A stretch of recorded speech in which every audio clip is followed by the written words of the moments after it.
So here it is mentioned how Krishna attracted his mind through his appearance, and he glanced over Muchukund Maharaj with great affection. And Prabhupada mentions, although Krishna is oldest of all, Govindam Adipurusham, he looked like a fresh young boy, and his movements were just like those of a free deer. He appeared extremely powerful. His influence and vast power are so great that every human being should be afraid of him.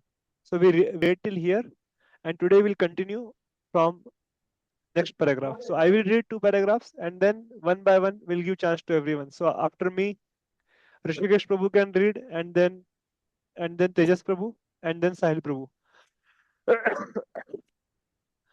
When King Muchukunda saw Krishna's magnificent features, he wondered about his, his identity.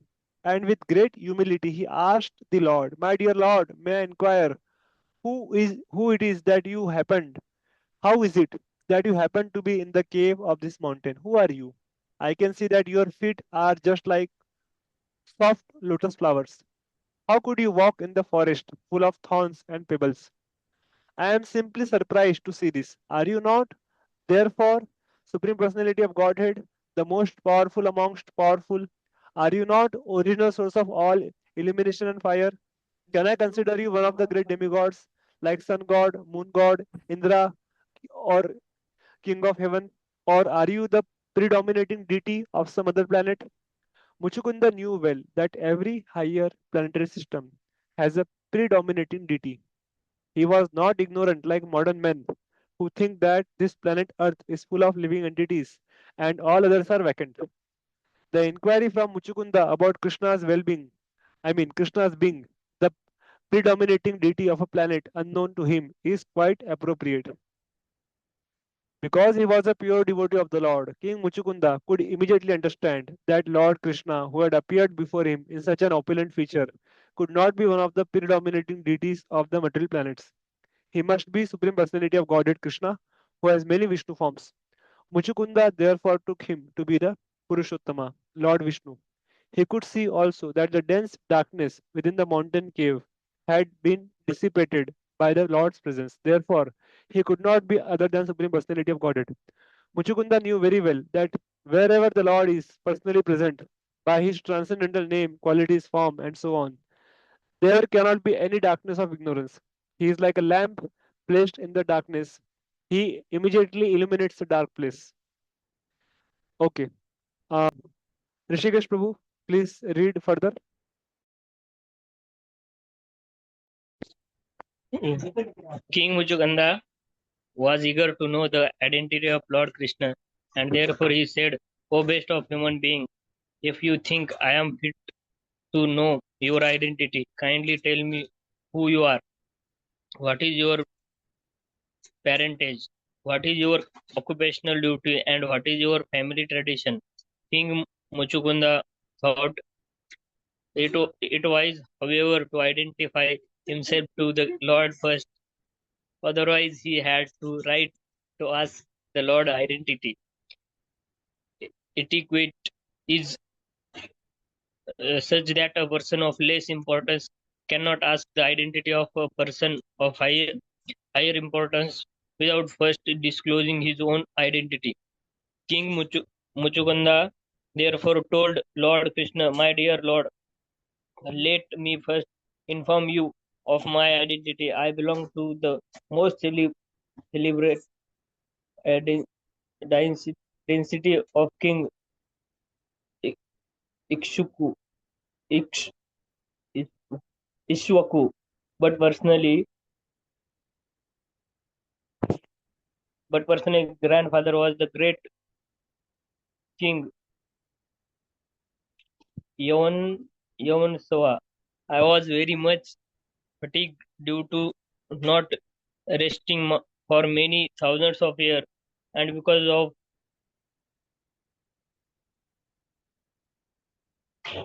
uh, I am not as great as my forefather. My name is Muchukunda. My father name was Mandhata, and my grandfather was the great king Yuvan Swa. I was very much fatigued due to not resting for many thousands of years, and because of this, all my bodily limbs were slack and almost incapable of acting to review my energy. I was taking rest in this solar, solitary cave, but I have been awakened by some unknown man who has forced me to wake up, although I was not willing to do so. For such an offensive act, I have burned his person to ashes simply by glancing over him. Fortunately, now I can see you in this grand and beautiful feature. I think therefore that you are the cause of my killing my enemy. My dear Lord, I must admit that due to your bodily influence, unbearable to my eyes, I cannot see you properly. I can fully realize that the influence of your effulgence has dimi- diminished my power. I can understand that you are quite fit for being worshipped by all living entities. Seeing King Mucukunda eager to know about his identity, Lord Krishna answered smilingly, smilingly as follows: My dear king, it is practically impossible to tell about my birth, appearance, disappearance, and activities. Perhaps that my incarnation, An- Anantadev, has unlimited mouths, and for an unlimited time he has been talking to me. But I have never been able to understand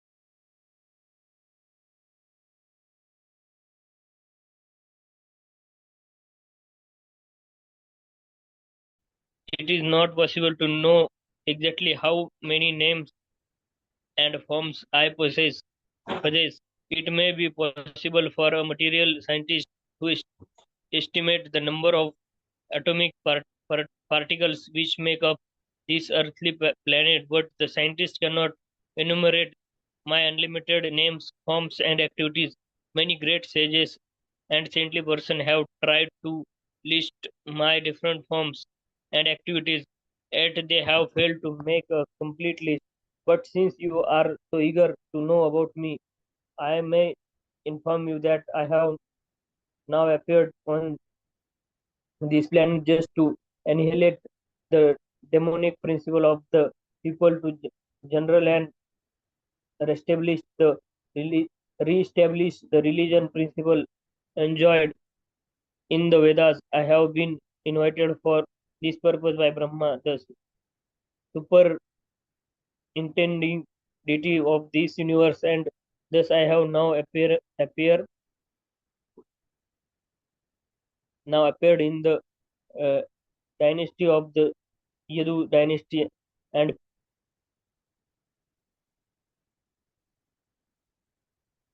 dynasty of the Yadus as one of their family members.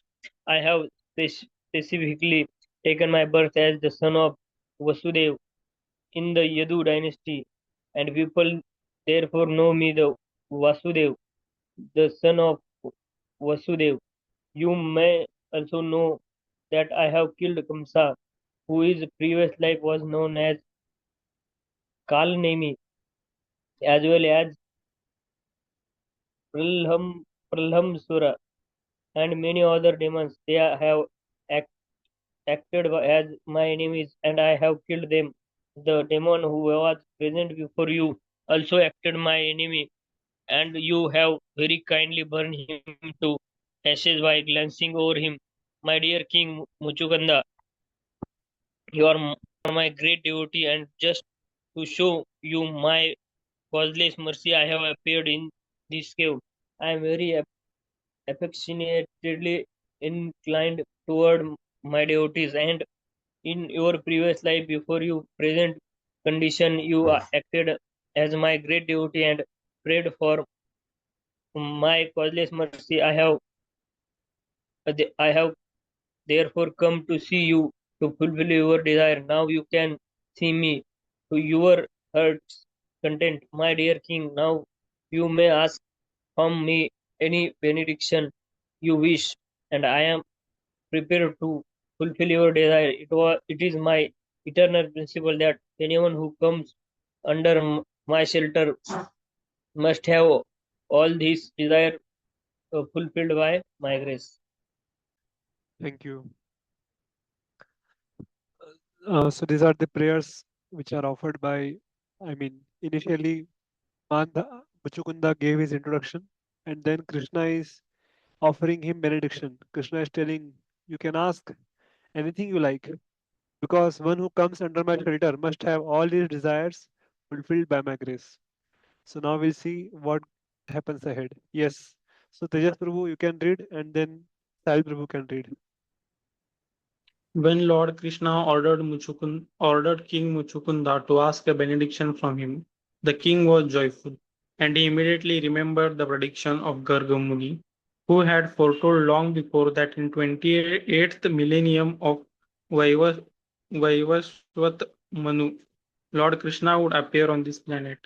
As soon as he remembered this prediction, he understood that the Supreme Person Narayan was present before him as Lord Krishna. He immediately fell down at his lotus feet and began to pray as follows. My dear Lord, O Supreme Personality of Godhead, I can understand that all living entities on this planet are illusioned by your external energy and enamored of the illusory satisfaction of sense gratification. Being fully engaged in illusionary activities, they are reluctant to worship your lotus feet. And because they are unaware of the benefits of surrendering unto your lotus feet, they are subject to various miserable conditions of material existence. They are foolishly attached to so called society, friendship, and love, which merely produce different kinds of miseries. Illusioned by your external energy, everyone, whether man or woman, is attached to this material existence. And all are engaged in cheating one another in a great society of cheaters and the cheated. The foolish person, not knowing how fortunate they are to have obtained this human form of life, are reluctant to worship your lotus feet. By the influence of your external energy, they are attached to the glare of material activities, to so called society, friendship, and love, like dumb animals that have fallen into a dark well. The example of a dark well is given because in the fields there are many wells, unused for years and covered over by grass, and poor animals, not knowing of them, fall into them, and unless rescued, they die. Being captivated by a few blades of grass, the animals fall into dark well and meet death. Similarly, foolish person, without knowing the importance of human form of life, spoil it simply for sense gratification and die without any useful purpose.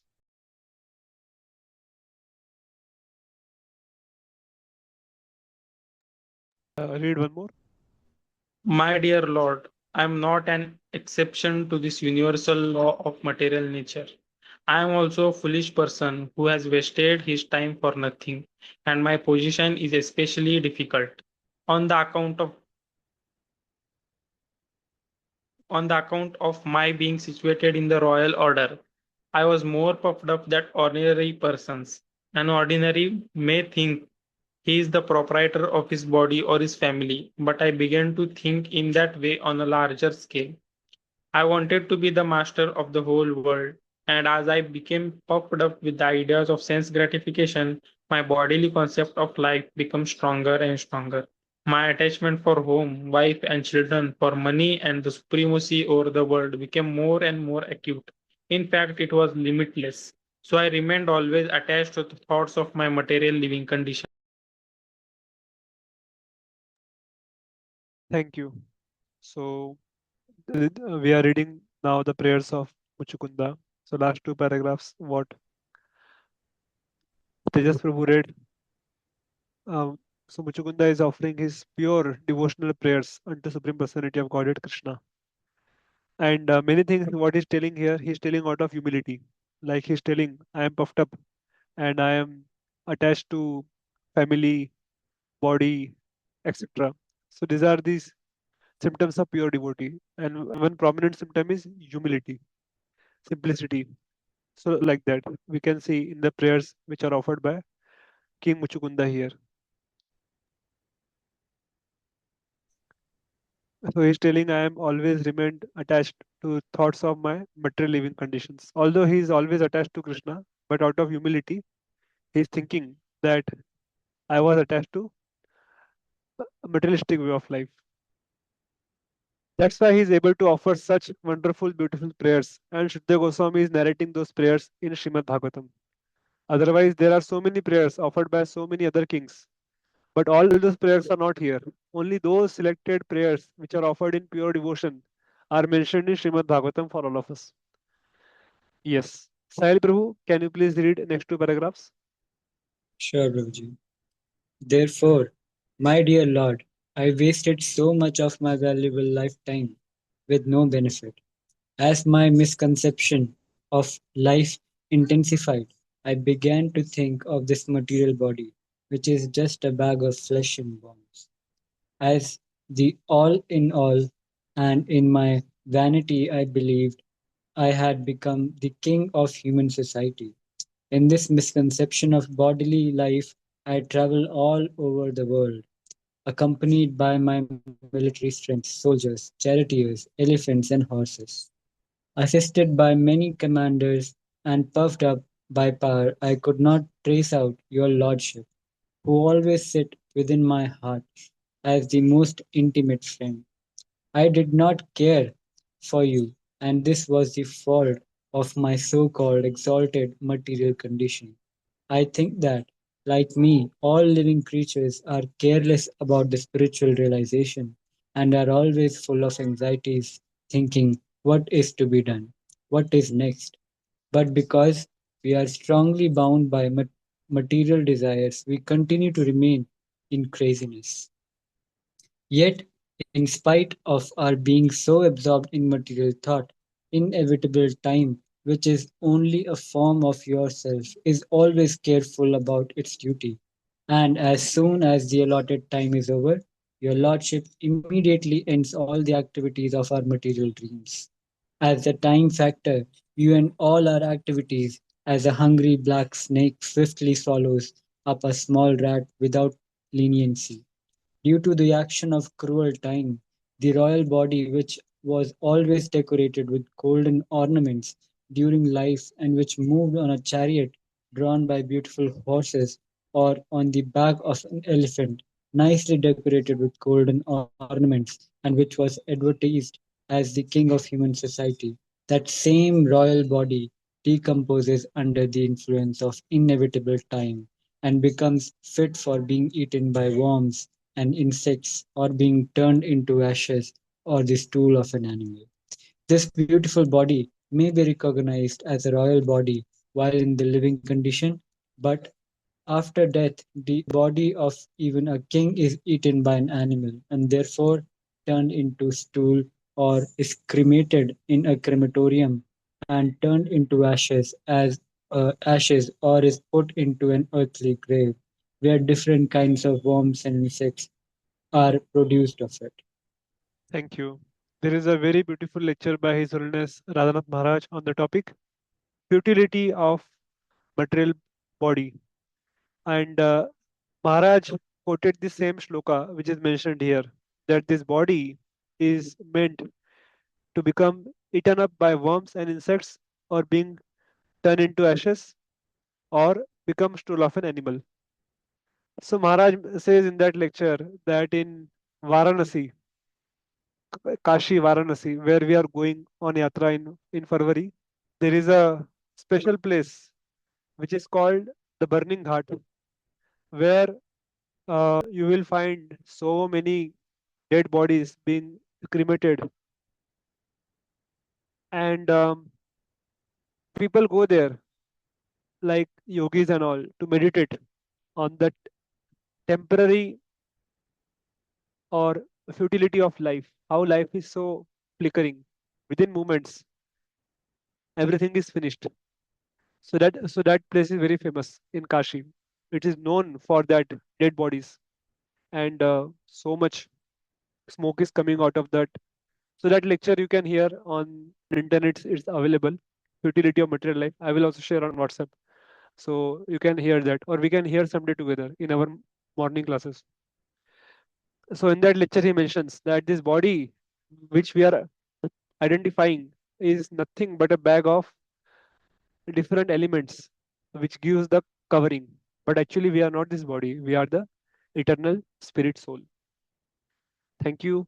Now we have two devotees left, Prashant Prabhu and Rohan Prabhu. So Prashant Prabhu, you can read two paragraphs, and then Rohan Prabhu can read two paragraphs.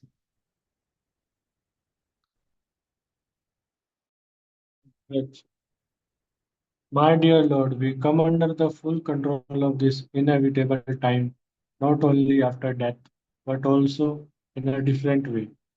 While living, for example, I may be a powerful king, and yet when I come home after conquering the world, I become subjected to many material conditions. When when I come back victorious, all subordinate kings may come and offer their respects, but as soon as I enter the inner sections of my place, I myself become an instrument in the hands of the queens. And for sense gratification, I have to fall down at the feet of women. The material way of life is so complicated, but that before taking the enjoyment of material life, one has to work so hard that there is uh, scarcely an opportunity for peaceful enjoying. And to attain all material facilities, one has to undergo severe austerities and penances and be elevated to the heavenly planets. If one gets the opportunity to take birth in a rich or a royal family, even then he is always anxious to maintain the status quo and prepare for next life by performing various sacrifices and distributing charity even in royal life. One is full of anxieties, not only because of political administration, but also in regard to being elevated to a heavenly planets. It is therefore very difficult to get out of material entanglements. But if one is somehow or another favored by you, by your mercy alone, he is given the opportunity to associate with a pure devotee. That is the beginning of liberation from the entanglement of material conditioned life. My dear Lord, only by the association of pure devotees is one able to approach your Lordship, who are the controller of both the material and the spiritual existence. You are the supreme goal of all pure devotees, and by association with pure devotees, one can develop his dormant love for you. Therefore, development of Krishna consciousness in the association of pure devotees is the cause of liberation from the material entanglement. Thank you. So here he is giving the solution that by devotee association, that the power of association of a pure devotee can liberate us from the material entanglement. And we have so many examples of this. In Chaitanya Charitamrit, we read about Srivas Thakur. Srivas Thakur had a tailor. He was Muslim, but because he was serving Srivas Thakur, although he was a Muslim born in a lower family, he was given the love of Godhead. Srivas Thakur had a maid whose her duty was to carry water pots. Her name was Dukhi, but because she was serving Srivas Thakur and Malini, Srivas Thakur's wife, Lord Chaitanya gave her the name Sukhi. Srivas Thakur had a dog who was just roaming in the campus of Srivasangan, and Mahaprabhu gave him also love of Godhead. So, like that, any one of us who come in contact with pure devotee and somehow or other we render some service to the pure devotee and become dear to them, then our path of going back to Godhead is confirmed. Then we need not worry about anything. We just have to please the pure devotees. Yasya prasadat bhagavat prasado. Yasya prasadan nagati kutopi. And when we displease pure devotees, then we have no hope. So we see both the examples in scriptures. Okay, last two paragraphs and then we'll stop for today. Rohan Prabhu, if you are there, can you read? Yes, Puji.